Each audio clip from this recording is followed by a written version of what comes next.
Ça me fait plaisir de voir que vous avez les petits schémas où il y a les lettres. Ça fait plaisir. Alors, le même. Cette lettre même, d'entrée, vous pouvez noter, c'est la lettre de l'épreuve. Maïm, c'est les os de l'épreuve. La femme, quand elle va enfanter, elle perd les os. Donc sa valeur c'est 40, donc toujours le 40 c'est chiffre de l'épreuve, enfin l'épreuve pour l'accomplissement, hein, l'épreuve pour l'accomplissement, excusez-moi, pas l'épreuve pour l'accomplissement. Donc elle représente pour moi donc en priorité un cœur mature, donc ça correspond, j'ai pas fait exprès mais ça va bien dans la foulée de ce que vient d'être dit, un cœur mature qui a trouvé le bon chemin, le Déret, et elle est la première lettre du mot roi, Meller. On a vu, je ne vais pas le refaire, hein, les 9 droits du roi. Donc le peuple de Dieu n'a pas voulu comme Hachem, comme Meller, comme roi. Donc tu veux un roi suivant les nations, on sait les conséquences. Donc il est... Alors quand le Seigneur il est mort sur la croix, Pilate il a fait inscrire l'inscription que vous connaissez. Et en hébreu, elle se dit donc Yeshua, première lettre Yud, Hamashiach, donc Christ, le loin. Et, deuxième lettre, et. Donc, Hu, Meller, et roi, Vav, Ayéhoudim, des Juifs. Donc, les 4 premières lettres de l'inscription, il y avait Yod et Vav, et. Donc, le nom de Dieu. Je répète, Yeshua, Hamashiach, Hu, Meller, Ayéhoudim, des Juifs. Alors, donc, c'est une lettre de la contradiction. Elle provoque le paradoxe de ce même. Parce que le peuple qui a pour roi Dieu, ça provoque la contradiction. Ça n'existe pas même aujourd'hui en Israël, hein, et ça, ça a été une erreur, et les Juifs la payent, et on la paye derrière eux. Donc, j'ai dit, et ça débute aussi le mot « ma », c'est-à-dire quoi? Qu'est-ce que c'est? Ma, c'est la même valeur que Adam, hein, qui finit par même d'ailleurs, et donc ça c'est le mystère de Dieu. Dieu, c'est un mystère, donc on ne peut pas comprendre, on peut juste recevoir et foncer pour lui. Donc Jésus, Mashiach, en tant que Mashiach même, hein, donc en tant que oint, qui émanait donc cette onction, il a été un paradoxe, il a été une contradiction, à tel point que même un jour de Shabbat, il a fait une guérison, alors que c'était donc interdit. Sa valeur, sa valeur alphabétique, c'est 13, c'est comme Erad et Ahava, amour. Et donc, évidemment, même finit beaucoup de mots, puisqu'il y a le même final. Donc, en particulier, à Abraham, il finit le même, qui manifestait la marginalité, mais on l'avait vu. On est 4, hein, enfin 44. Donc, et donc, c'est aussi la révélation cachée du royaume de Dieu. Donc, le mot royaume commence par Meller. Donc que ce soit royaume des cieux, royaume de Dieu, donc ce même révèle le royaume de Dieu et des cieux. Et en même temps, même aussi c'est le début du mot méta, qui veut dire mort. Pourquoi? Parce que la mort sort de la vie. Maïm, les os qui représentent la vie, la mort sort de la vie, c'est le principe de la croix qui est mis, hein, donc pour vivre il faut mourir. Et si le grain de blé ne meurt, il ne peut, ainsi de suite, on ne va pas le redire, le spermatozoïde, c'est celui qui meurt qui donne la vie, dans l'ovule, ainsi de suite. Alors, si le grain de blé ne meurt, je vous donne la référence, Jean 12, versets 24 à 28. Donc, voilà. Alors, donc on a vu les principaux. Alors, Moshe aussi commence par même, hein, donc, qui représentait le machin. Et le même est le final de beaucoup de mots. Alors, je vais revenir là-dessus. Je vais juste vous donner, ça c'est important, les premiers mots des 8 versets de 119 correspondant au même. Donc le premier c'est Ma, donc le mystère, Ma David. Après, le deuxième c'est Meyo Yahvé, de mes ennemis. Hein, donc il est libéré de ses ennemis par la louange. Puis le premier mot c'est Michol, mais la médaille. De tous les enseignements, il dit, donc Miskevim aussi, les anciens, il parle des anciens, Mirol Horar, de toute voix, Mishpatera aussi, de tes jugements, Malnimbetsu, alors quelque chose qui est doux et glissant, mais qui pose question, et Mikudera aussi, tes préceptes. Voilà pour les 8 premiers mots du psaume 119. Alors, les trois piliers qui me sont venus en lisant un peu cette partie. D'un côté, la sagesse, comme on vient de voir la sagesse de Dieu. De l'autre côté, l'intelligence de Dieu. Et au centre, la maturité, la perfection. Les barres de protection, le centre, c'est Dieu. Donc, priorité Dieu, ça c'est le centre, ce même, il est Meller, il est roi, point. Au-dessus, c'est la méditation dans le sens contact avec Dieu, on en a besoin. Et en dessous, la vérité, Emet, il y a le même central. Donc, la barre pour la terre, eh bien, c'est la vérité. Et les deux verrous, eh bien, la première en haut, suivre les lois de Dieu, et pas celle des hommes. Et celle d'en bas, s'écarter du mal. David, il le dit clairement, hein, quand il s'écarte de ses ennemis, donc s'écarter du mal. Ça, c'est donc les deux verrous correspondant à cette lettre. Alors, la correspondance, puisqu'on le fait pour toutes les lettres, avec Apocalypse 13, je ne vais pas trop peut-être m'attarder parce que... mais c'est intéressant. Alors, Apocalypse... voilà, puis je vis monter de la mer, donc c'est les eaux. Hein. Alors oui, j'ai oublié de dire, donc les eaux aussi avec Maïm représentent les nations, hein.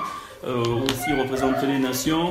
Donc le mot Yam aussi, le mot Shamaïm aussi, les cieux. On sait que les cieux ont été faits donc avec l'eau. Donc, alors on va pas se centrer. Donc, et c'est cette fameuse bête qui sort de la mer, donc des nations, et qui a la forme d'un léopard, hein, avec une gueule de lion, et c'est le dragon qui lui donne sa puissance, son trône et une grande autorité. Donc, on est vraiment au centre d'une royauté, Apocalypse 13, mais pas celle de Dieu. Hein, donc, une royauté démoniaque. Et je vis l'une de ses têtes comme blessée à mort, ainsi de suite. Hein. Voilà, ils adorèrent le dragon, alors que, vous voyez, il y a une bonne correspondance, donc, alors que nous, on doit adorer notre roi, qu'il avait donné autorité donc à la bête. Ils adorèrent la bête en disant qui est semblable à la bête et qui peut combattre contre elle. Bon, on verra si un jour on a... Alors, ça c'est très important, des paroles arrogantes et des blasphèmes, il lui fut donné pendant 42 mois. Vous retenez le chiffre 42, on va en parler. Donc 42, qui est un chiffre révélateur par rapport au même. Il lui fit donner de faire la guerre aux saints et de les vaincre. Il lui fit donner autorité sur toute tribu, tout peuple, toute langue et toute nation. Et tous les habitants de la terre l'adoreront, ceux dont le nom n'a pas été écrit dans le livre de vie de l'agneau qui a été immolé dès la fondation du monde. Si quelqu'un a des oreilles, qu'il entende. Si quelqu'un est destiné à la captivité, il ira en captivité. Et si quelqu'un tue par l'épée, il faut qu'il soit tué par l'épée. Toute cette dimension, elle est au niveau de la royauté du monde, c'est-à-dire de la malroute. Satan est prince de ce monde au niveau de la malroute, mais pas au-dessus. Il faut bien comprendre. Donc, il ne peut agir que dans la malroute et évidemment, il essaye de perturber avec le dessus, mais le Seigneur lui a interdit ça. Donc, ça veut dire qu'il y a une royauté dans le monde spirituel, une royauté satanique et qui correspond tous les hommes politiques, tout ce qui se passe au niveau des autorités, des rois, tout ça dans le monde, c'est parce qu'il se passe des choses dans le monde de la malroute. Il lui fait donner de faire la guerre aux saints et de les vaincre. C'est pour ça, on n'est pas encore dans les vraies persécutions, mais c'est pour ça que les Juifs ont été persécutés. C'est à cause de ça, à cause que là, ils n'ont pas voulu la royauté du Seigneur, ils ont pris une royauté comme les hommes. Mais maintenant, donc, l'ennemi a un droit. Hein, il a un droit, permis par Dieu, il a un droit, et tout ce qui se passe, persécution des Juifs et persécution des vrais chrétiens, c'est obligé. Donc, et tous les habitants de la terre l'adoreront, ceux dont... Alors oui, alors de faire la guerre aux saints et de les vaincre. Il lui fut donné autorité sur toute tribu, toute peuple, toute langue et toute nation. Et tous les habitants de la terre l'adoreront, ceux dont le nom n'a pas été écrit dans le livre de vie de l'agneau. Ça, c'est pour un temps à venir, mais ça nous parle encore aujourd'hui. On a dit qu'il n'y avait pas de temps dans l'Apocalypse. Si quelqu'un est destiné à... Alors, le mot destiné ici, c'est pas fatalité, hein, d'accord, c'est plutôt dans le sens libre arbitre qu'il a choisi. Hein. Si quelqu'un, on pourrait mettre, a choisi la captivité, il ira en captivité. Si quelqu'un a choisi de tuer par l'épée, ben, il faudra qu'il soit tué. C'est ici la persévérance et la foi des saints. Et puis, je vis monter de la terre, encore un problème d'autorité, de royauté, qui avait deux cordes semblables à celles d'un agneau. Alors, derrière, il y a des clés. Moi, je ne les ai pas encore, hein, pas toutes, quelques-unes, mais on ne va pas en parler. Elle exerçait toute autorité, la première bête en sa présence, et elle obligeait la terre et ses habitants à adorer la première bête. Vous retrouvez la trinité satanique, il faut comprendre. Hein. Satan, il exerce par la bête qui est le correspondant du Saint-Esprit. D'accord, et donc l'homme impie qui se manifestera, ça sera le correspondant du. Et elle séduisait les habitants de la terre par les prodiges qui lui étaient donnés d'opérer en présence de la bête, disant aux habitants de la terre de faire une image de la bête qui avait été blessée par l'épée et qui vivait. Et il lui faut donner d'animer l'image de la bête. Alors derrière, il y en a qui ont vu l'informatique, des trucs, bon, enfin, on peut tout voir, mais je pense qu'il y a autre chose, afin que l'image de la bête parle et qu'elle fasse que tous ceux qui n'adoreraient pas l'image de la bête, on a vraiment la dimension de la royauté satanique qui s'installe sur la terre. Hein, donc, voilà. Alors, et puis cette marque, hein, donc, elle fit que tous, petits et grands, riches et pauvres, libres et esclaves, reçoivent une marque sur leur main droite ou sur leur front. Alors, il y a toutes sortes de choses. Hein, et je pense que la marque, vous connaissez, il paraît qu'il y a des puces qui vont bien sur les mains. Bon, il y a ça, les banques, tout ça. Je pense que voilà, certains sont plus férus que moi là-dessus. Voilà. Et le nom de la bête ou le nombre de son nom, on est en train de chercher. Alors, j'ai bien aimé le petit message que tu m'as envoyé. Voilà, donc qui Elohim, c'est 666 la valeur. Comme Dieu. C'est quand l'ennemi, hein, quand il l'a dit à Ève, il a dit vous serez comme Dieu. La valeur de comme Dieu, c'est 666.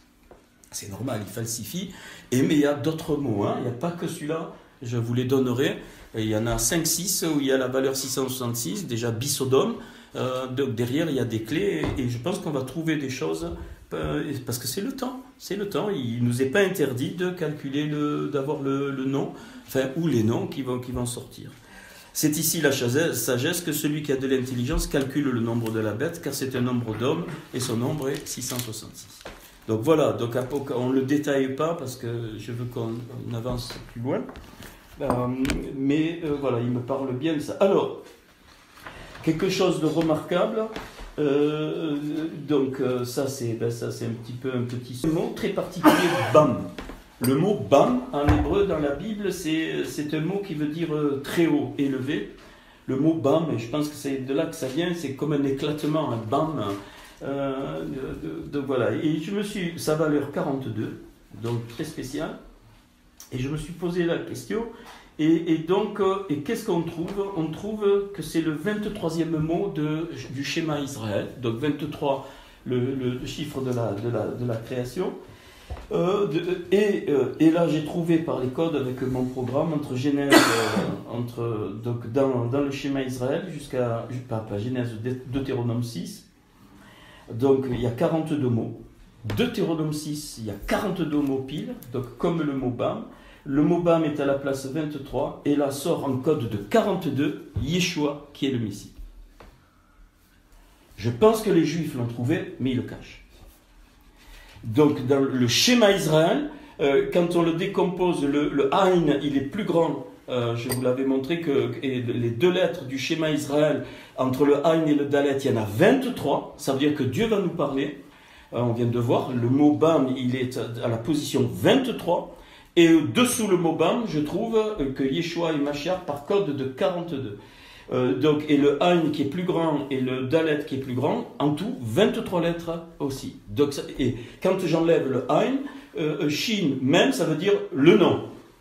Si je mets le Aïn, ça fait Shema, écoute, hein, et Shem, c'est le nom. Hein, Hachem, c'est le nom.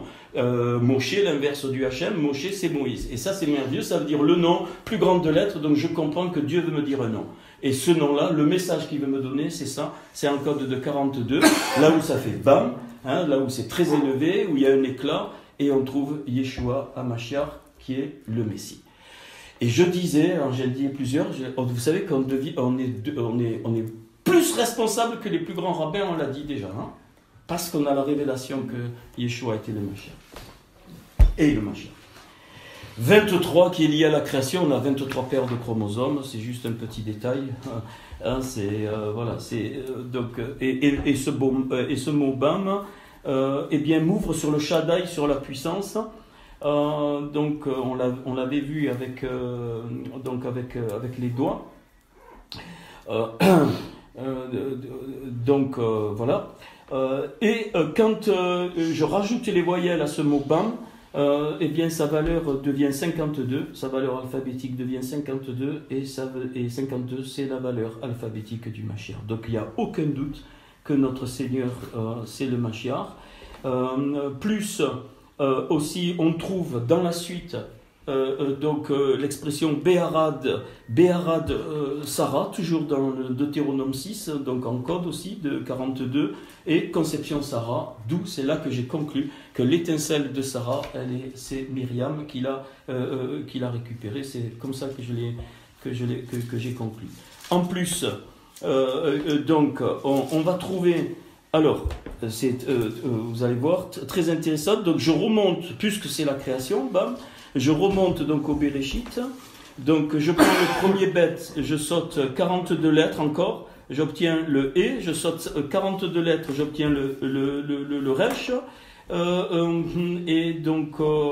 et je saute 42 lettres, j'obtiens le Dalet, je reobtiens conception Baharad, et la valeur, et dans chaque mot que ça s'accroche, c'est-à-dire Bereshit, va Tohu, dans le Genèse 2, dans Vayomer, dit, Genèse 1.3, et donc Veyavav, d'elle, quand il sépare la lumière des ces mots dans lesquels les 4 lettres s'accrochent, leur valeur totale numérique, écoutez bien, fait 12, 41, 17 fois 73. Or, le 17 c'est le 8e nombre premier, et le 73, c'est, si vous ne comprenez pas, je vous expliquerai, et le 22e nombre premier, et on trouve quoi? 8 fois 22, les psaumes 119. Donc, plus, dans le psaume 119, j'ai trouvé 42 fois le nom d'Adam qui ressort. Donc le psaume 119, une des particularités, c'est un hymne à la reconstruction du corps du Mashiach qu'on a. Je répète si vous voulez, parce que c'est important, il faut bien comprendre, hein, je ne vous donne pas des choses, voilà. Donc je répète, par code de 40, puisque le mot bam dans le... chose aussi, c'est que Exode 21, quand il commence les 10 commandements, et Genèse 1.1, c'est les 2 seuls versets de la Torah qui ont 28 lettres. Plus, après, hors de la Torah, Ésaïe 11.1, on le fera un jour, c'est magnifique, qui aussi a 28 lettres. Et les 3 ont 7 mots chacun. Donc il y a un sod merveilleux, je suis en train de le... c'est très très fort derrière. Donc si je prends que celui-là, donc je répète, le bête, je prends le premier bête de la Bible, Bereshit, je saute 42 lettres, j'arrive, va, Tohu, le He, ça me donne la 2e lettre. Je saute 42 lettres, Vayomer, ça me donne le Resh, et je saute encore 42 lettres, et j'arrive au Dalet, donc Vayevdel, et donc les mots, les 4 mots, dans lesquels c'est les 4 lettres de la conception, donc ça s'accroche, leur valeur fait 17 fois 73, soit 1241. Or, ça c'est une clé. 17, c'est le 8e nombre premier, c'est des bases, hein, les nombres premiers, mais je vous expliquerai, c'est un nombre qui est indivisible. Le 73, c'est le 22e, donc j'arrive à 8e et 22e, 8 fois 22, c'est-à-dire que j'ai une référence claire au psaume 119. En plus, je trouve dans le psaume 119 le mot Shabbat par code de 45 comme la valeur de Adam, et par le même et la valeur Yor Shabbat, donc l'illumination du Shabbat que les femmes font, c'est 211, le même code qu'on trouve encore la conception dans le Deutéronome 6. Donc c'est très très clair. Pour moi, le psaume 119 est une éloge à la construction du corps du Mashiach et de la reconstruction de son corps, d'où le 8 qui est la surnature et le 22, les 22 lettres de l'alphabet qui sont des lettres de feu. Alors, on va faire, je ne sais pas si on va tout faire, mais enfin, une nuit, avant-hier, je ne sais plus, une nuit, je dormais. J'ai eu un rêve, je voyais les lamentations, on va voir, hein, le livre des lamentations, et le Seigneur me dit, il y avait un vide, Matthieu 24. Et on va voir, vous allez voir. Donc on va le faire avec la lettre Nun, la lettre de la révélation, et c'était merveilleux. Donc, alors déjà, le livre des lamentations, Heka, qui veut dire hélas, Erach, qui veut dire hélas, hein, c'est pas nous, on a traduit par les lamentations. J'en parlerai tout à l'heure. J'ai donné ça mardi avec Marc. Je vais le reprendre, mais de façon très complète, mais on ne pourra pas finir. Hein. Alors, déjà, on passe à la 14e lettre, le Nun. Et rappelez-vous qu'on est toujours à la porte 6, hein, pour le moment, jusqu'à ce qu'on finisse les lettres. Donc, on est à la porte 6, donc la porte pour l'homme, hein, l'homme de Dieu. C'est-à-dire l'homme, le 6, c'est l'homme ici, mais de Dieu. Ok. Alors, le Nun, alors on va lire, donc Psaume 119, voilà, c'est bien d'être noté, d'être studieux. Psaume 119, le Nun, donc c'est la 14e lettre, vous voyez, on avance pas mal. Voilà, ta parole est une lampe à mes pieds, est une lumière sur mon sentier. Alors, je ne lis pas en hébreu, hein. Je jure, je le tiendrai d'observer les lois de ta justice. Je suis bien humilié, Éternel, rends-moi la vie selon ta parole, agrée au Éternel, les sentiments de ma bouche. Que ma bouche exprime, et enseigne-moi tes lois. Ma vie est continuellement exposée, je n'oublie point ta loi. Des méchants me tendent des pièges, et je ne m'égare pas loin de tes ordonnances. Tes préceptes sont pour toujours mon héritage, car ils sont la joie de mon cœur. J'incline mon cœur à pratiquer tes statuts, toujours jusqu'à la fin. Alors, ça. Alors, les premiers mots, je vous les donne, comme ça, ça peut être intéressant. Alors, le Nun, alors il y a 8 premiers mots, évidemment. Donc, le premier, c'est Ner Lerageli, une lampe pour mes pieds. Ner, c'est une lampe. Nishbaeti, j'ai juré. Naoneiti, je suis affligé. Ni dévote, offrande volontaire. Nechefi, mon âme, évidemment. Nefeshi, quand vous entendez, vous êtes comme Lévi, ça veut dire mon cœur. Nefesh, Nefeshi, mon âme. Natnu, donc on posait. Naroleti, j'ai hérité.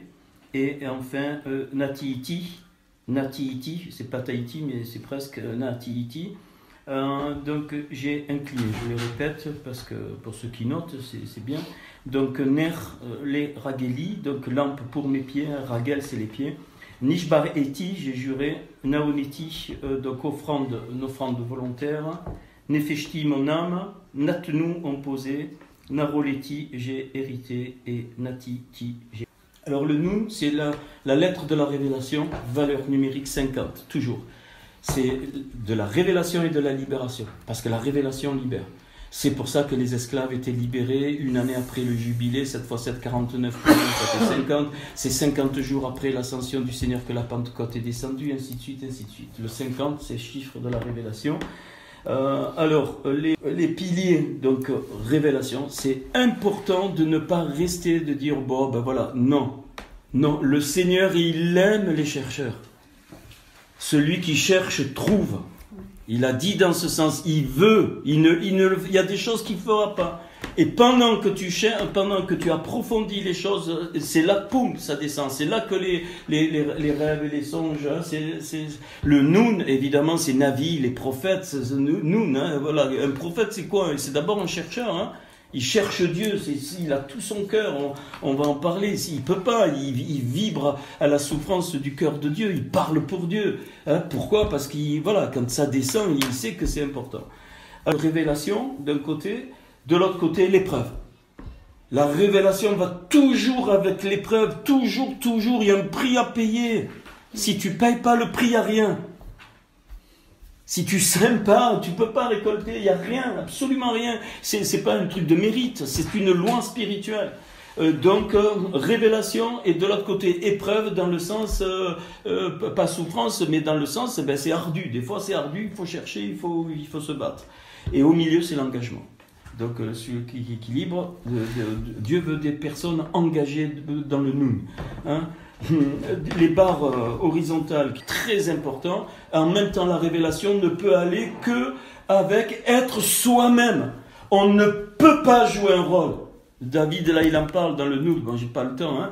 Mais donc être soi-même. Il dit que voilà, tout ce qu'il a, c'est devant toi, Seigneur. Il est lui-même. Que quoi qu'il exprime, il est lui-même. Grave, pas grave, il est lui-même. En haut, donc à partir de là, ça c'est le centre. En haut, donc la prière. dans le sens comme on l'a vu, et en bas la solidité. Dieu a besoin d'hommes et de femmes solides, et ça se construit la solidité, c'est-à-dire sur qui on peut compter. Hein, regardez tous les hommes et les femmes de Dieu dans l'Écriture et même dans l'histoire, vous voyez, c'est des hommes et des femmes qui ont passé des trucs, et ainsi de suite. Il faut, voilà, solidité, ça. Et alors les verrous, eh bien, le premier verrou en haut, soumission totale à Dieu. Hein, pour la révélation, une soumission totale à Dieu, c'est le premier verrou. Et en bas, la joie de servir, et ça correspond super aux prières qui ont été faites. La joie de servir, que personne ne doit nous ravir, même si on pleure, on peut être dans la joie. Voilà, alors c'est une lettre qui veut dire aussi le poisson, donc dans le sens qui est caché, qui sera révélé. C'est la pensée de Dieu révélée. La pensée, c'est la chose qui est cachée dans les eaux, hein, dans la rochère, la fameuse rochère. Et c'est la lettre initiale de Nora aussi, le Noun, je vous donne que, mais il y en a plein, mais bon, en gros les fondamentaux, qui veut dire prodigieux en louange. Hein, donc il faut y venir, ça, mais vraiment rentrer dans la dimension de cette louange, mais prophétique, mais pas ce qu'on a vu, on laisse faire le Seigneur et petit à petit s'agrandir. Qui veut dire être agréable à Dieu aussi. Phila aussi qui veut dire chute. Un prophète ne peut annoncer que des représailles. Sinon, c'est un faux prophète. La révélation n'annonce pas des bonnes choses, il n'y en a pas besoin. On bénit le Seigneur pour les bonnes choses. Mais la vraie révélation, bien sûr, elle peut, la prophétie exhorte, ok, bien sûr. Mais pas dans le sens, tu vas avoir une douche pour moi en or, Dieu va te bénir. C'est des conneries, ça. C'est lamentable. Lamentable, j'en ai trop entendu. À l'annonce, c'est la néphila, la chute. Nafla, Nafla, Babylone. Babel, tu es tombé. Un prophète ne peut pas être religieux. Un prophète, il annonce le jugement de Dieu, il annonce le péché, il annonce, il va se faire massacrer, mais il doit annoncer. Et le Noun, c'est ça. Hein, donc le malheur, hein, et c'est donc on n'y attendait pas. Les Héra de Yirmaïou. Donc qu'est-ce que ça veut dire Yirmaïou, Jérémie, désigné par Dieu. Même s'il n'avait pas voulu, il avait un cœur pour Dieu, Yirmaïou, ça veut dire qu'il a été désigné par Dieu, il a été marqué par Dieu, tu ne peux pas l'enlever de là, c'est impossible, sauf si tu le tues, il a été mis dans une citerne, mais il ne peut pas. Le Seigneur, il y a façonné un cœur comme ça. Donc il est lié fortement à Hécha, hélas, les lamentations, on va le voir. Alors, dans le Apocalypse 14, et vous allez voir ce Noun, c'est merveilleux, moi je trouve. Je vais vous mettre en contribution. Apocalypse 14. Je regardais, et voici, l'agneau se tenait sur la montagne de Sion, et avec lui 144 000 personnes qui avaient son nom et le nom de son père écrit sur leur front. C'est pas les mêmes 144 000, ça vous l'avez jamais vu, qui sont annoncés dans Apocalypse 7. Dans la nuit, le Seigneur m'en parle. C'est pas les mêmes. 144 000, c'est pas un nombre, c'est une clé. C'est le peuple d'Israël, 12 au carré. Hein, c'est tout le peuple d'Israël. Et là, les 144 000, ceux-là, ils sortent pas des 12 tribus, ils sortent qui avaient son nom et le nom de son père écrit sur leur front. C'est-à-dire, c'est des hommes et des femmes qui ont vécu la Torah par la révélation, par l'illumination du Saint-Esprit. Donc Dieu marque leur nom. Le prophète est très lié au nom. C'est pour ça qu'il doit proclamer la parole. J'entendis du ciel une voix comme un bruit de grosses eaux, comme le bruit d'un grand tonnerre. Et la voix que j'entendis était comme celle de joueurs de harpe. Contradiction totale. Et en fait, non. Et là, dans le monde spirituel, la révélation va toujours avec la louange musicale. D'où l'importance... je sais pas, ça n'a pas l'air de vous intéresser. D'où l'importance, on doit rentrer dans cette dimension où Dieu va nous apprendre la vraie louange. Parce qu'aucun de nous, pour le moment, hein, on chante des chants, moi ça m'intéresse pas. C'est bien, là, s'il y a une onction, mais Dieu veut nous amener plus loin. David, il avait tout eu des chantres, hein, il louait, et l'onction de ça descendait. Il y aura même de la révélation qui va venir, donc, avec les instruments. Et c'est pour ça, on dit qu'il parle comme une voix de grandes eaux, mais c'est des harpes, dit comme c'est une contradiction, mais non, c'est pas une contradiction, c'est ça. Pourquoi ? Parce que quand Dieu a créé, ça a été un concert à l'unisson. Vous savez ça ? C'était une musique magnifique, totale, que personne, ineffable. Toutes les lettres ont chanté. Toutes les lettres ont chanté, elles se sont assemblées comme le Seigneur il a voulu. Il chantait un cantique nouveau devant le trône. Donc la révélation coule de la Kéter. Toujours. La révélation nous monte jusqu'au niveau de la Kéter. Le trône, le Kissé, il est au niveau de la couronne, de la Kéter. Donc on est juste en dessous de quoi? De la maison de notre Père. C'est pour ça qu'il est dit qu'il cherche des adorateurs en esprit et en vérité. Le Père recherche des adorateurs en esprit et en vérité. Et personne ne pouvait apprendre le cantique si ce n'est les 144 000. C'est-à-dire que ces cantiques-là, bien sûr, il y a des clés derrière, mais il y a déjà cette clé, c'est qu'on va chanter des choses de la part du Seigneur et qui vont être des oracles de Dieu pour les nations et pour le peuple de Dieu. Ce sont ceux qui ne se sont pas souillés avec des femmes car ils sont vierges, c'est 144 000, ça n'a rien à voir avec être célibataire. Ça veut dire qu'ils ne se sont pas souillés avec les religions. Ils ont refusé la programmation qu'on a eue et nous on a eu besoin d'être déprogrammés. C'est ça, les femmes ici c'est la religion, c'est les religions. Ils ne se sont pas souillés, ils sont vierges des religions. Ils ne sont pas entachés, ils ne sont pas tordus. D'entre les hommes, et ils ont accepté, regardez, comme les prémices, le réchit pour Dieu. On est un peuple, on doit être un réchit. S'il n'y a pas un réchit, et maintenant je comprends pourquoi le Seigneur nous a mis ensemble. Il faut absolument une gerbe mise à part pour que la révélation descende dans tous les niveaux. Et dans leur bouche, il ne s'est trouvé point de mensonge. On rentre dans une ère de vérité. On ne peut plus mentir. Se mentir, mentir au Seigneur, impossible. Et si quelqu'un prétend être prophète, si c'est un homme de vérité. Point. Très important. Vous notez, hein, j'espère. Hein. Alors, maintenant on y va. Je vis un autre ange qui volait au milieu du ciel et il avait un évangile éternel pour l'annoncer.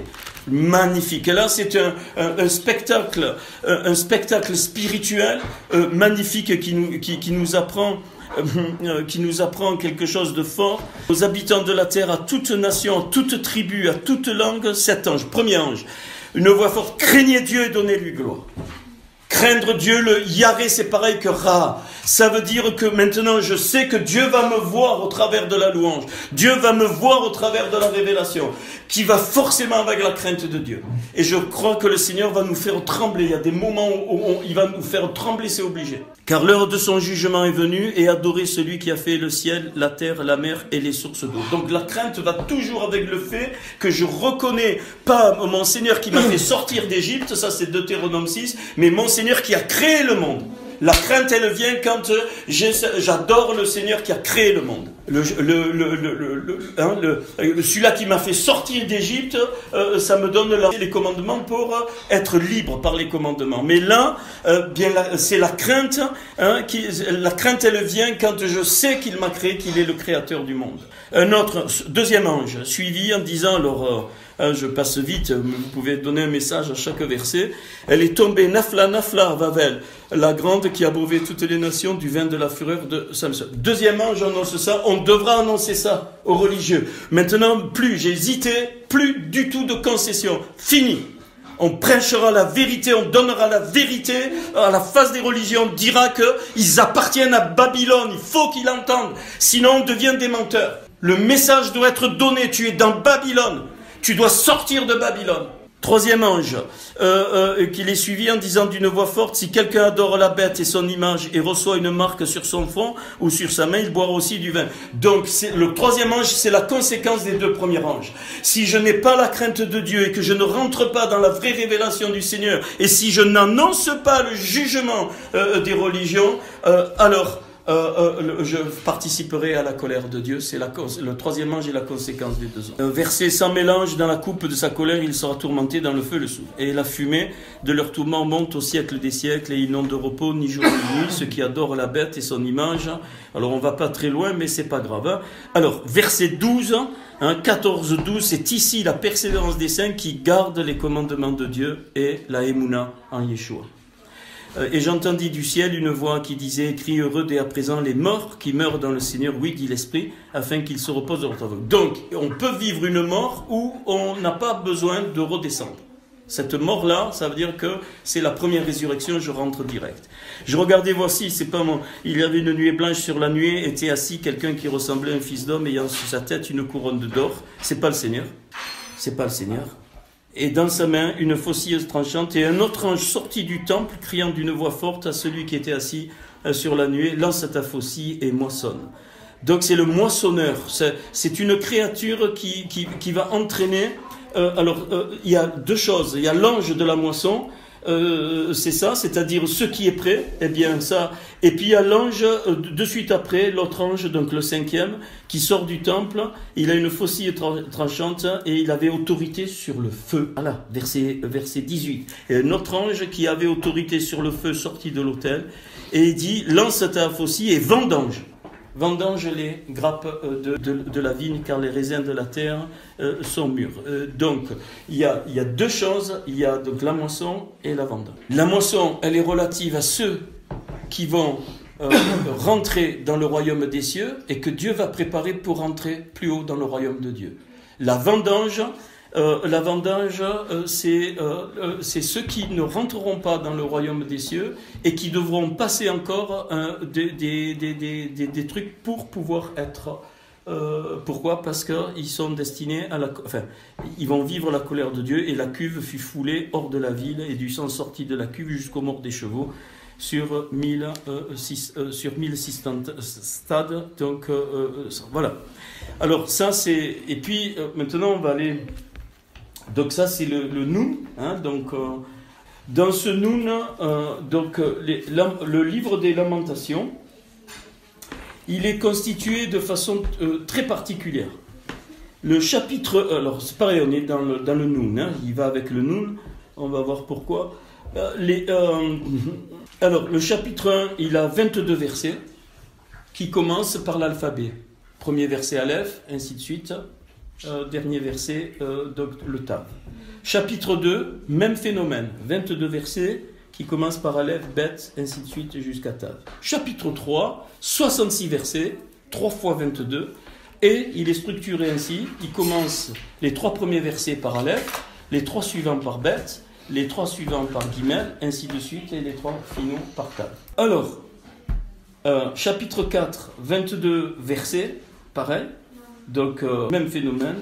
Et sauf le chapitre 5, il a 22 versets, mais il ne commence pas par Aleph, Bet, Gimel, ainsi de suite. Donc, il y a une clé derrière. Pour moi, le chapitre 1 est une référence au Olam Hazé. Le chapitre 2 est une référence à la Malroute. Le chapitre 3 est une référence aux 3 séphirotes au-dessus qui sont toujours unis. Le fondement, le Yesod, la Hod et la Netzta. C'est pour ça que ce chapitre 3 présente 66 versets. Le chapitre 4, qu'est-ce que j'ai dit ? Oui, d'accord. Donc, alors le chapitre 4 et le chapitre 5, donc on monte d'un cran. Donc on arrive... non, pas Bila. Non, impossible. Recet et Gévoura. On arrive à Recet et Gévoura.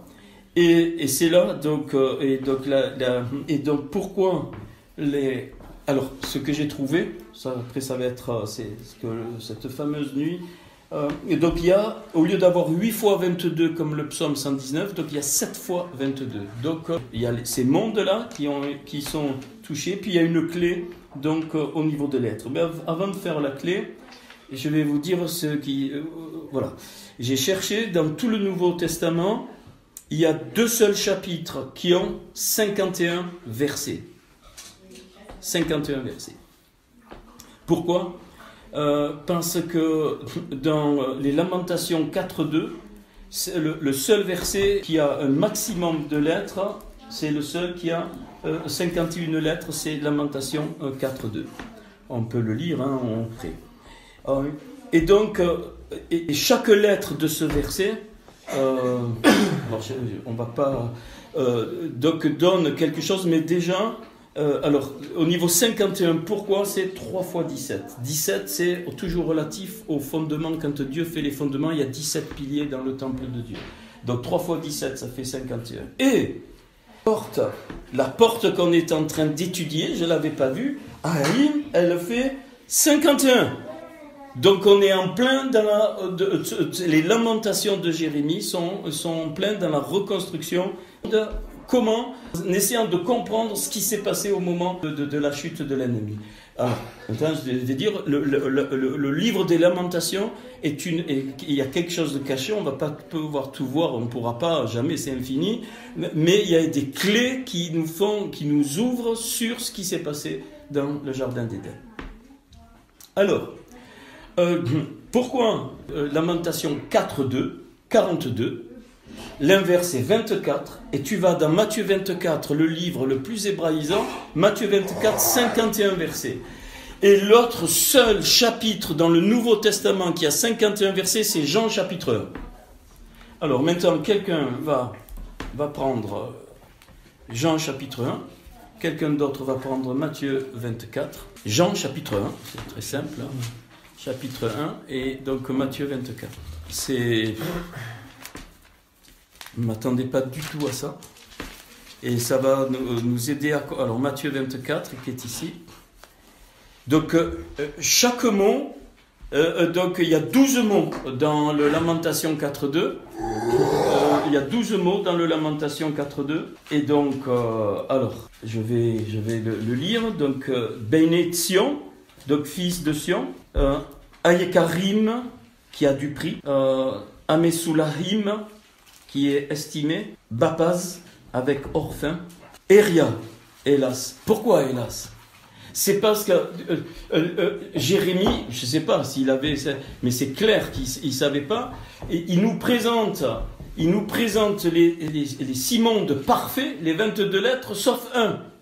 Et on va voir, je vous le donne tout à l'heure, dans celui-là où il n'y a pas les 22 lettres, il n'y en a que 11 qui sont utilisées, moitié-moitié. Donc il y a une clé, et tac, ça, le 11 c'est lié à l'ère messianique et c'est lié aussi à la victoire sur ce qui s'est passé. C'est 11-11, pour moi, c'est le Tov Vera, le fameux fruit bien et mal. 11 lettres pour le mal et 11 lettres pour le bien. Et c'est donc, c'est merveilleux. Et donc, il y a une clé. C'est-à-dire que quand je vais remplacer après par exemple, les 22 versets, je vous le dis maintenant, mais on ne va pas le faire, parce que je veux qu'on fasse ce qu'on est en train de faire, eh bien, il commence par Zayn, au lieu de commencer par Aleph. Donc, ça veut dire qu'il y a une correspondance. Ça veut dire que le Aleph va correspondre au Zayn, que le Bet va correspondre au Nun, ainsi de suite. Et avec ça, avec des noms de la Bible, on remonte à des secrets sur ce qui s'est passé dans le Jardin d'Éden et ce que l'ennemi a fait, et ça nous éclaire au niveau de la croix, et même pour nous, ça nous édifie, ça ouvre des choses. Mais déjà, rien qu'avec la correspondance des versets, on va voir, c'est ça que je voudrais qu'on fasse. Alors, je continue le texte. Donc, Amesulaï, donc Bapaz, Era, hélas. Donc, hélas, c'était parfait, mais hélas, plaf. C'est ça que ça veut dire, les lamentations de Jérémie, qui sont en relation évidemment avec les 22 lettres de feu, c'est évident. Hein. Donc, Néréchez-vous, ils ont considéré pour autre, les nivets pour autre, Réret, argile, Maasé, œuvre, Yeda, des mains, le mot Yatser, que les mains ont formé. Donc, si vous le lisez, hein, vous le prenez, donc Lamentation 4, verset 2. Alors, la valeur numérique, j'ai pas eu le temps de voir, du verset 5-18, 666. Lamentation 5-18, 666, c'est le seul. Donc là, il y a une clé pour savoir quelque chose au niveau de l'ennemi. Après, je vais vous donner juste les valeurs ici. Donc le total, il y a donc 7 fois 22 versets dans ce Lamentation. Il y a 1542 mots, donc 6 fois 257, et 5980 lettres, c'est-à-dire 10 fois 26 fois 23. 10 fois 26 fois 23. C'est-à-dire qu'il y a de la part 26 de Dieu, la recréation 23, par la parole, les 10 commandes. Point. C'est impossible qu'un homme ait pu écrire un texte, c'est impossible. On va voir. Alors, quelqu'un prend Matthieu 24 et Jean chapitre 1. Alors, on commence et on va faire la correspondance donc, de ces 51 versets qui sont la clé des lamentations. Donc, Jean chapitre 1. Et quelqu'un lit. Quelqu'un lit. Jean chapitre 1. Et quelqu'un, Matthieu 24 1. Matthieu 24. Au commencement était la parole, et la parole était avec Dieu, et la parole était Dieu. Alors, on commence par Jean, hein, d'accord. On fait un verset par un. Bien sûr. Comme Jésus s'en allait au sortir du temple, ses disciples s'approchèrent pour lui en faire remarquer les constructions. Quel rapport entre les deux versets? Vous allez travailler un peu, parce que ras-le-bol, hein? C'est la construction dans les deux cas, mais par la parole ou par les pierres. Voilà. Ouais. On reprend. Comme Jésus s'en allait aux sorties du temple. Alors, il faut aller plus fort. Il est sorti du temple physique, mais spirituellement. Il sort d'où? Le temple de Dieu. Au-dessus de la Kéter. Il sort de la Kéter, là. Et il est la parole. C'est pour ça, au commencement était la parole, et la parole était avec Dieu, et la parole était Dieu. Donc, le temple qui est son corps physique, il montre qu'il s'en fout. C'est pour ça qu'il dira plus tard qu'en 3 jours, il reconstruit le temple. Donc, chaque pierre est une lettre, donc il sort de la Kéter. On continue. Jean 2. Eh ben oui, et puis... Elle était au commencement avec Dieu. Mais il leur dit, voyez-vous tout cela, je vous le dis en vérité, il ne restera pas ici pierre sur pierre qui ne soit renversée. Évident. Maintenant qu'on a la clé de la construction, c'est magnifique. Magnifique. Hein? Elle était au commencement avec Dieu. Ok, et il dit, mais il leur dit, voyez-vous, tout cela, je vous le dis en vérité, ne restera pas pierre sur pierre qui ne soit renversée. C'est-à-dire toutes les choses matérielles renversées. Voilà, mais la parole, elle reste. Et qui aurait cru qu'il y avait cette correspondance entre... On continue, hein, on va doucement, parce que... 3. Toutes choses ont été faites par elle, et rien de ce qui a été fait n'a été fait sans elle. Il s'assit sur la montagne des Oliviers, et les disciples vinrent en particulier lui poser cette question. Dis-nous, quand cela arrivera-t-il, et quel sera le signe de ton avènement et de la fin du monde? Alors, toutes choses ont été faites par elle, et rien de ce qui a été fait, on reste à ce niveau, hein, et n'a été fait sans elle. Et là, il parle du temps, il parle de l'avènement. Hein, ça veut dire que tout est de lui, tout est par lui, tout retourne à lui. D'accord? Hein, ça y est là. Voilà. Et quand cela arrive, quel sera le signe de ton avènement et la fin du monde? Quand il va revenir, tout est accompli. La parole est accomplie. Ok, on continue. Là, c'est juste des petits trucs, mais ça... Voilà. Merci. En elle était la vie, et la vie était la lumière des hommes. Ouais. Jésus leur répondit, prenez garde que personne ne vous séduise. Net. Tiens, amen. Et on est même pas au niveau du sod, là. Hein, on est au niveau premier. Et déjà, voilà. On continue. Alors, on prétend pas, hein, mais c'est... La lumière, lui, dans les ténèbres, et les ténèbres ne l'ont point reçu. Car plusieurs viendront sous mon nom, disant, c'est moi qui suis le Christ. Et ils séduiront beaucoup de gens. Alléluia. No comment. On continue. Il y eut un homme envoyé de Dieu, son nom était Jean. Vous entendrez parler de guerre et de bruit de guerre, gardez-vous d'être troublés, car il faut que ces choses arrivent, mais ce ne sera pas encore la fin. Alors, guerre et bruit de guerre, et puis, et Jean il représente quoi?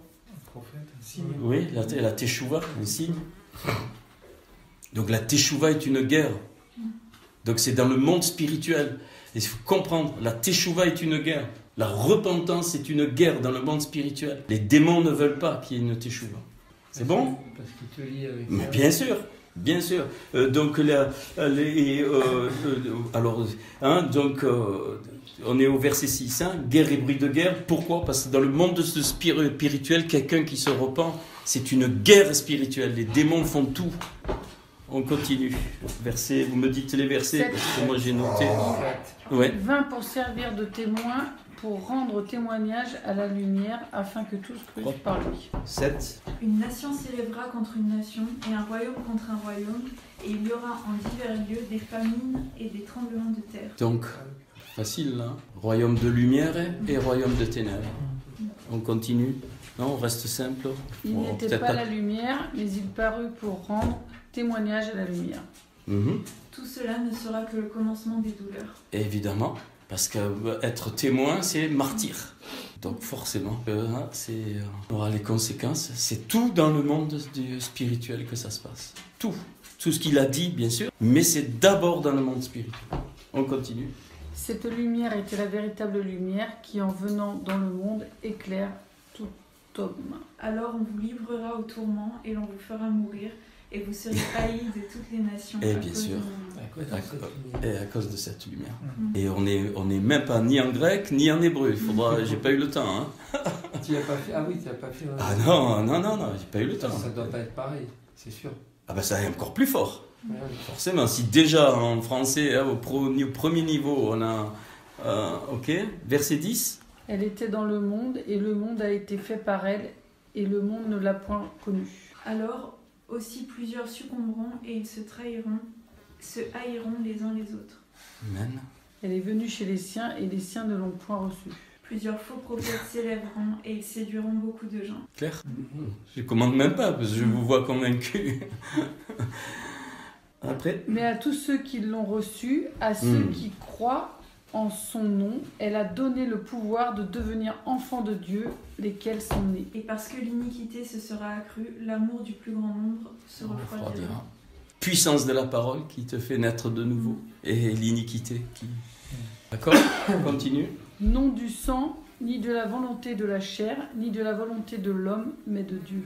Mais celui qui persévérera jusqu'à la fin sera sauvé. C'est le vrai salut. D'accord? Né de la volonté de Dieu. Vous êtes convaincus? On continue. Et la parole a été faite chair, et elle habite parmi nous, pleine de grâce et de vérité, et nous avons contemplé sa gloire, une gloire comme la gloire du Fils unique venu du Père. Cette bonne nouvelle du royaume sera prêchée dans le monde entier pour servir de témoignage à toutes les nations, alors viendra la fin. No comment. Verset 15. Jean lui a rendu témoignage. Jean lui a rendu témoignage. Et c'est écrié, et c'est c'est celui dont écrié, j'ai dit. C'est celui dont j'ai dit, celui qui vient après moi m'a précédé, car il était avant moi. C'est pourquoi, lorsque vous verrez l'abomination de la désolation dont a parlé le prophète Daniel, établie en lieu saint, que celui qui lit fasse attention. Christ antéchrist. C'est fou, quoi. Christ antéchrist. Non, pas convaincu. J'ai plus de mal sur celui-là. Hein? Donc le Jean 15, hein, si Jean lui a rendu témoignage et c'est écrit, c'est celui dont j'ai dit, celui qui vient après moi m'a précédé car il était en moi. Donc révélation du Christ, l'autre révélation de l'antéchrist. Verset 16. Nous avons tous reçu de sa plénitude et grâce pour grâce. Alors que ceux qui seront en Judée fuient dans les montagnes. Alors, plénitude, grâce pour grâce. Et que, alors, qu'est-ce que ça vous dit? Et que ceux qui sont en Judée fuient dans les montagnes. Les œuvres, non? Ouais, ouais, ça fait partie, absolument. Absolument. Judée, ça représente aussi les Israélites. Oui. Hein? Donc, mais la grâce, elle est en Christ. Si le voile, il se déchire pas, ben, qui fuit. Hein? Partir, ouais. Ben, bien sûr. On continue. Verset 17. La loi a été donnée par Moïse, la grâce et la vérité sont venues par Jésus-Christ. C'est là. Et vas-y, toi. Que celui qui sera sur le toit ne descende pas pour prendre ce qui est dans sa maison. Alléluia. Celle-là, ça a été glauque. Celui-là qui est sur le toit, c'est celui qui vit la parole vivante. Il ne faut pas qu'il descende dans la maison pour aller prendre la parole écrite. Celui-là qui fait les Juifs font les tentes sur le toit à la fête de Sukkot. Ça veut dire que la parole, elle est vivante. Donc celui qui a la Torah vivante, il ne faut pas qu'il rentre dans sa maison pour aller rechercher la parole écrite. D'accord? Je vous l'ai donné, hein, celui-là. Verset 18. Marc, Personne n'a jamais vu Dieu, le à Fils fond, là. unique, qui est dans le sein du Père, et celui qui l'a fait connaître. Que celui qui sera dans les champs ne retourne pas en arrière pour prendre son manteau.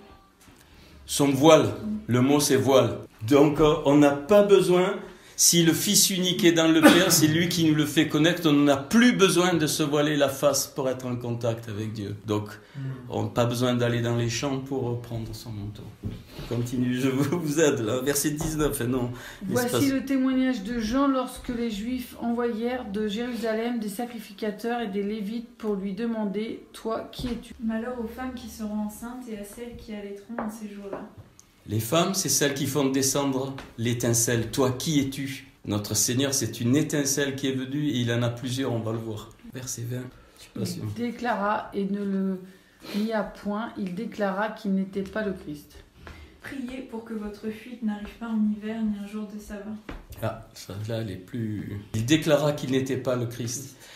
Les Juifs disent, ça c'est les Juifs qui le disent, hein, c'est pas moi, mais ça aide. Hein. Ils disent que s'ils trouvent un homme qui arrive à réconcilier pendant le Shabbat l'extérieur de l'intérieur avec l'intérieur, alors il n'y a plus besoin de faire le Shabbat. Et il déclare que le seul qui peut faire ça, c'est le Mashiach. C'est ce que le Seigneur a fait. C'est pour ça qu'il a guéri un jour de Shabbat, alors que c'était interdit. Parce qu'il a accompli il a réconcilié ce qui est à l'intérieur avec ce qui est à l'extérieur. Et donc c'est pour ça, quand il dit il n'était pas le Christ, en parlant de Jean, évidemment, et donc que votre fuite n'arrive pas en hiver ni un jour de Shabbat.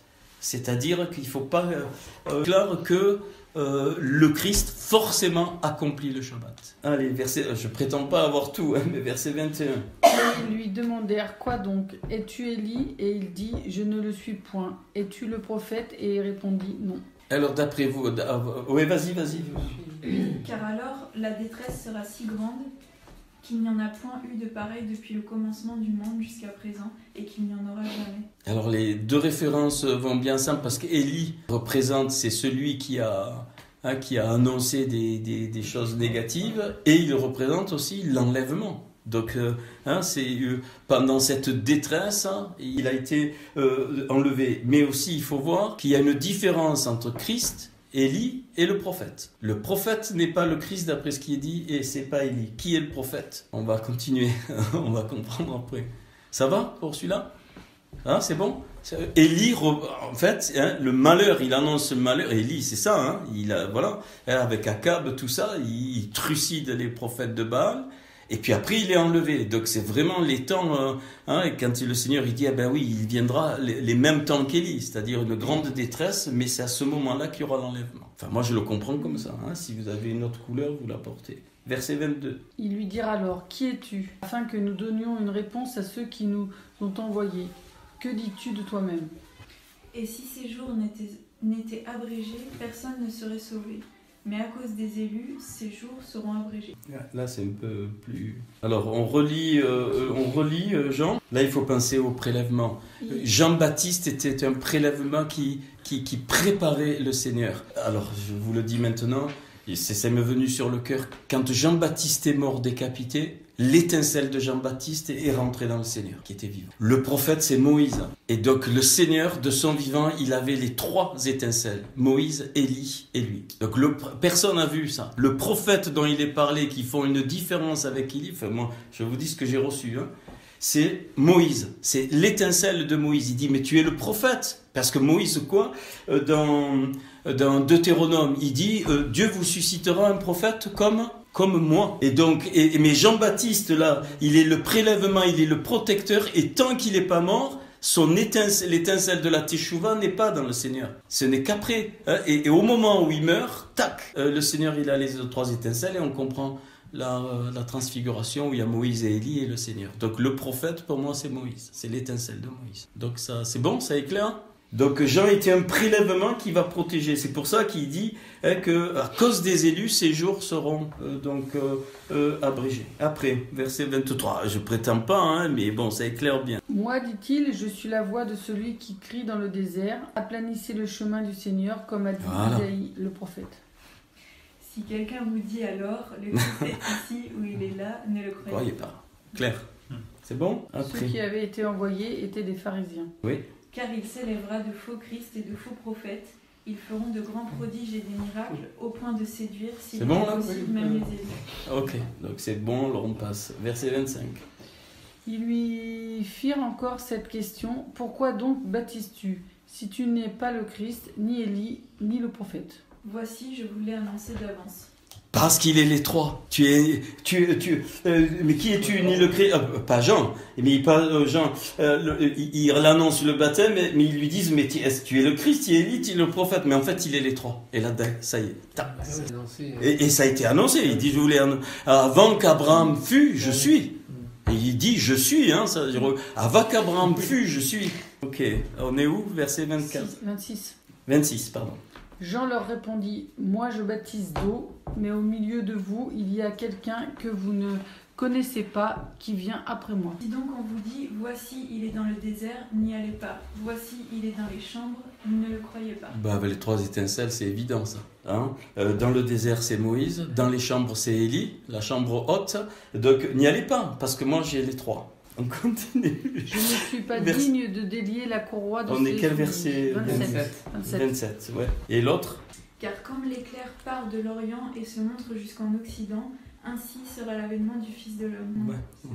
Il faut penser aux séphirotes. Là. Je ne suis pas digne de délier les courroies de ses pieds. Ouais, les pieds. Donc les pieds, c'est quoi? Il doit revenir avec les pieds, c'est la malroute. Et l'éclair de l'Orient, c'est Kadom. Kadom, c'est de là où il y a Adam Kadom. Et l'autre, c'est Yama. Le mot Occident, c'est Yama, c'est là où il y a la mer. Donc il reviendra comme l'éclair de Adam Kadmon vers la malroute.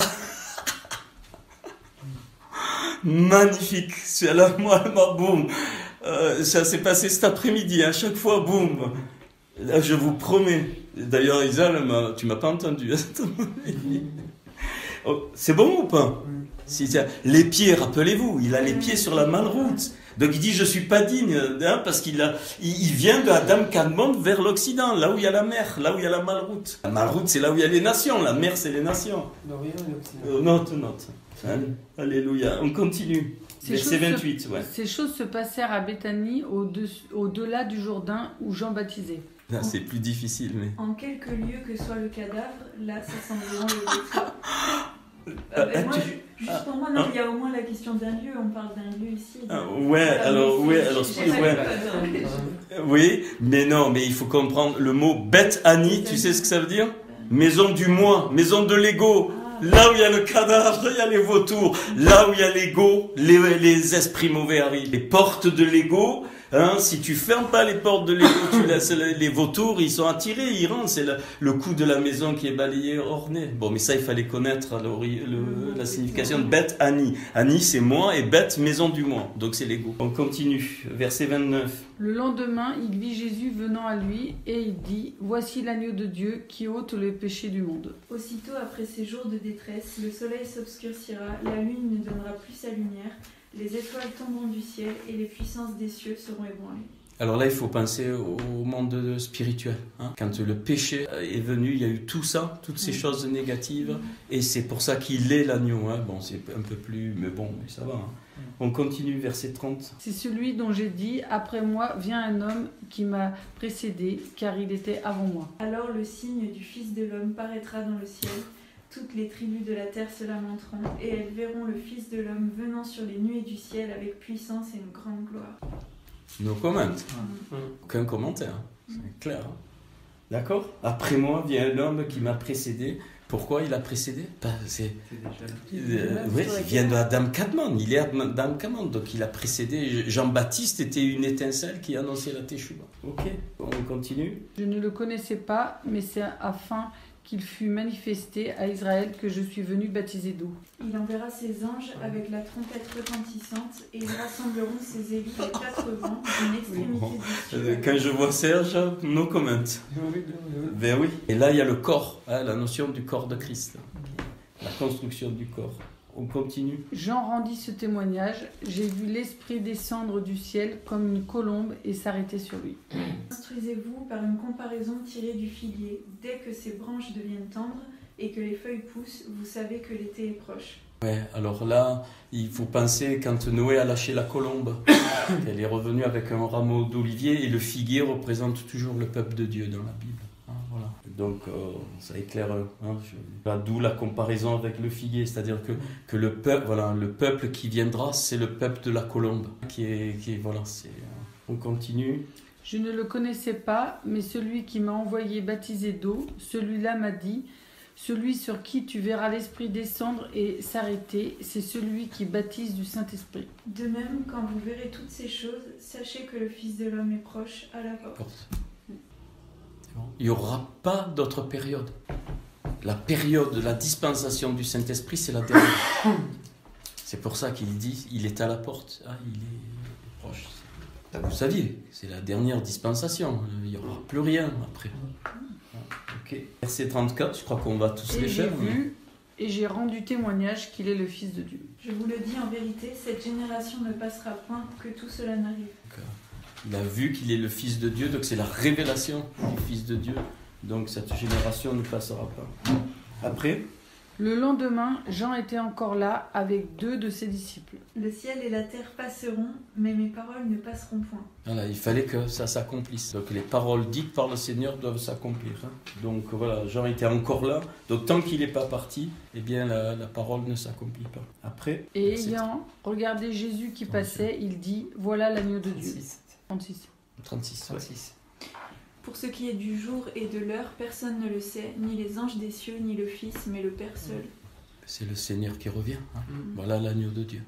Hein, et dans Apocalypse, il est parlé, en parlant de l'agneau, c'est le lion de la tribu de Juda. Ok. Les 2 disciples l'entendirent prononcer ces paroles et ils suivirent Jésus. Ce qui arriva du temps de Noé arrivera de même à l'avènement du Fils de l'homme. Ah, je vous aide un peu. Notre Seigneur, dans la Torah, il est représenté par l'arche. L'arche de Noé, L'arche. c'est le Seigneur. C'est-à-dire notre protection doit être dans l'arche pour éviter les eaux du jugement. Donc en Christ, les eaux du jugement. Mais ça, bon, je pensais que vous le sachiez. Non, pas trop. Ok. Ils suivirent Jésus. Donc on doit suivre, on doit être dans l'arche. Après, verset 38. Jésus se retourna et voyant qu'ils le suivaient, il leur dit « Que cherchez-vous » Ils lui répondirent « Rabbi », ce qui signifie « maître », « Où demeures-tu » Non, j'ai pas ça, moi. 38. Tu n'en as pas raté un Non, C'est 38. 38. Car dans les jours qui précédèrent. Ouais. Ouais, vas-y. Car dans les jours qui précédèrent le déluge, les hommes mangeaient et buvaient, se mariaient et mariaient leurs enfants, jusqu'au jour où Oui, Noé ok. entra dans ça l'arche. marche. Donc, pareil. Hein, l'eau des nations qui sont. Et donc, notre refuge, c'est l'arche, hein, c'est le Seigneur. Que cherchez-vous hein, c'est Jean.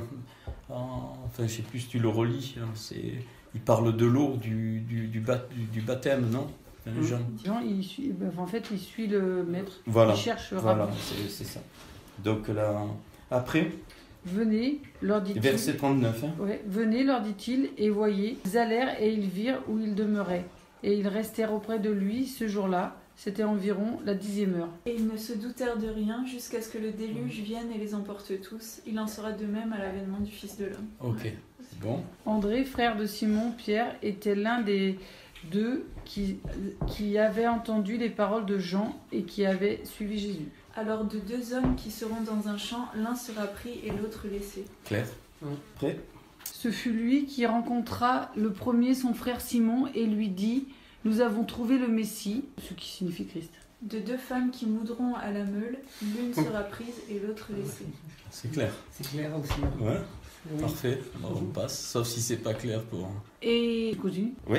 C'est Et fou, il le quand même. conduisit vers Jésus. Magnifique. Jésus, l'ayant regardé, dit « Tu es Simon, fils de Jonas, tu seras appelé Cépha », ce qui signifie Pierre. Veillez donc, puisque vous ne savez pas quel jour votre Seigneur viendra. C'est peut-être un peu moins clair, mais je vous aime. Le changement de nom, c'est la métamorphose constante par le Seigneur jusqu'à ce qu'on meure. C'est une teshuva constante. Donc c'est pour ça, hein, veillez, parce qu'on ne sait pas. D'accord hein, Après, on continue. Le lendemain, Jésus voulut se rendre en Galilée et il rencontra Philippe, lui dit « Suis-moi ».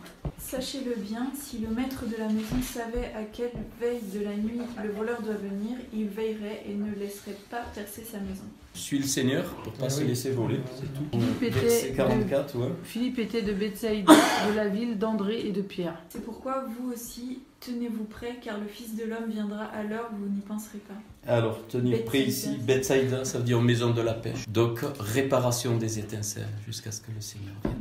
Être prêt, c'est œuvrer pour la réparation des étincelles. Les poissons, c'est Ézéchiel 47, hein, quand il plonge dans l'eau et qui fait la voile. Donc, être prêt, en fait, ça veut dire s'occuper des étincelles qui doivent être réparées. Verset 45, je crois. Ouais. Philippe rencontra Nathanaël et lui dit « Nous avons trouvé celui de qui Moïse a écrit dans la loi et dont les prophètes ont parlé, Jésus de Nazareth, fils de Joseph. Alors, Jésus de Nazareth, c'est Ésaïe 11.1. Et c'est pas la ville de Nazareth, c'est Natsor, c'est-à-dire le veilleur, le gardien de la loi. C'est dans Ésaïe 11.1, mais bon, c'est pas le... Je vous le dis, donc il faut pas entendre Nazareth, la ville, là. Ok. Donc, Quel est donc le le serviteur. serviteur fidèle et prudent que son maître a établi sur ses gens pour leur donner la nourriture au temps convenable. Vous vous rappelez hein, ce qu'a fait Joseph, il a donné 5 fois de la nourriture à Benjamin. Nathanaël lui dit « Peut-il venir de Nazareth quelque chose de bon ?» Philippe lui répondit « Viens et vois. Parce que J'ai pas vérifié là, Ouais. j'ai pas eu le temps. Hein. Heureux ce Mais on serviteur. s'en fout, en plus de Nazareth. Ouais, Continuons. non, mais voilà. après, Heureux ce serviteur que son maître à son arrivée trouvera faisant ainsi. Voilà. Et Natsor, ça veut dire gardien de la loi. Donc le Seigneur, il est gardien de la loi. Donc ça, ok. Verset 47. Jésus, voyant venir à lui Nathanaël, dit de lui, voici vraiment un Israélite dans lequel il n'y a point de fraude. Je vous le dis en vérité, il l'établira sur tous ses biens. 48. D'où me connais-tu lui dit Nathanaël. Jésus lui répondit, avant que Philippe t'appelle, quand tu étais sous le figuier, je t'ai vu. Mais si c'est un méchant serviteur qui dit en lui-même, mon maître tarde à venir. Ben oui. Même si le Seigneur tarde à venir, on doit savoir que le Seigneur nous voit constamment. On est sous ses yeux. Il connaît tout. Donc même s'il tarde à venir, on ne doit pas s'assoupir. Après, Nathanaël répondit et lui dit, Rabbi, tu es le Fils de Dieu, tu es le roi d'Israël. S'il se met à battre ses compagnons, s'il mange et boit avec les ivrognes. ouais, alors là, c'est ne pas juger. Hein, laisser, puisqu'il est le Fils de Dieu, il est le roi d'Israël, c'est lui qui est le roi, c'est lui qui fait les jugements des méchants. Ok, enfin, moi c'est ce qui m'est venu. Après, allez-y. Jésus lui 50. répondit, parce que je t'ai dit que je t'ai vu sous le figuier, tu crois, tu verras de plus grandes choses que celui-ci. Le maître de ce serviteur viendra le jour où il ne s'y attend pas et à l'heure qu'il ne connaît pas. Donc, c'est pour ça qu'il faut croire sans voir. Et le dernier. Et il lui dit, en vérité, vous verrez désormais le ciel ouvert et les anges de Dieu monter et descendre sur le Fils de l'homme. Il le mettra en pièces et lui donnera sa part avec les hypocrites. C'est là qu'il y aura des pleurs et des grincements de dents. Eh oui. C'est fini. Le ciel ouvert, c'est le paradis de Dieu. Et l'autre, c'est l'enfer. C'est fou. Le Seigneur t'a montré ça dans la nuit. Dans la nuit. Wow. Pas tout ça. Il m'a montré La Matthieu correspondance. 24, les lamentations. Et puis dans la journée, j'ai regardé où c'est qu'il y avait 51 versets ailleurs dans le Nouveau Testament que dans Matthieu 24. Et j'ai trouvé que Jean chapitre 1. Et j'ai commencé, et quand j'ai vu la correspondance. Donc ça, vous vous en rappellerez. Hein. Et 51, 3 fois 17, chapitre 1 de l'évangile de Jean commence par 3 fois 17 et je vous avais dit que ça, il faut que je l'écrive, les 17 premiers chapitres, c'est les 17 piliers du cœur du Père. Donc les lamentations sont une révélation de ce que l'ennemi a fait lors de la chute, mais pour la réparation. Donc je continuerai. Hein, voilà. Donc je pense que c'est ce soir on va... mais j'ai pas fini. Hein, donc si j'écris les 12 mots, j'écris les 12 mots puisqu'il y a 51 versets et donc il y a 51 lettres, donc à chaque verset il y a une lettre qui me donne la caractéristique du verset. Mais on le fera avec je le ferai, j'ai commencé, voilà. Et je suis en train de faire des choses par rapport à la correspondance des lettres. Ça, vous avez bien compris que le dernier chapitre, les 22 versets du dernier chapitre des Lamentations, c'est pas Aleph, Bet, Gimel, Dalet et... D'accord ? Ils sont dans un autre ordre, c'est inattendu. Et donc il y a 11 lettres qui sont utilisées et 11 autres qui ne sont pas utilisées. Donc pour moi, il y a le Tov Vera, le Péri Tov Vera, le fruit de la connaissance du bien et du mal, enfin du bien et du mal. Donc le bien et le mal a été mélangé au moment de la chute de Chatan. Et le Seigneur l'a voulu pour qu'on ait le libre arbitre de choisir le bien. Plutôt que le mal. Voilà. Amen.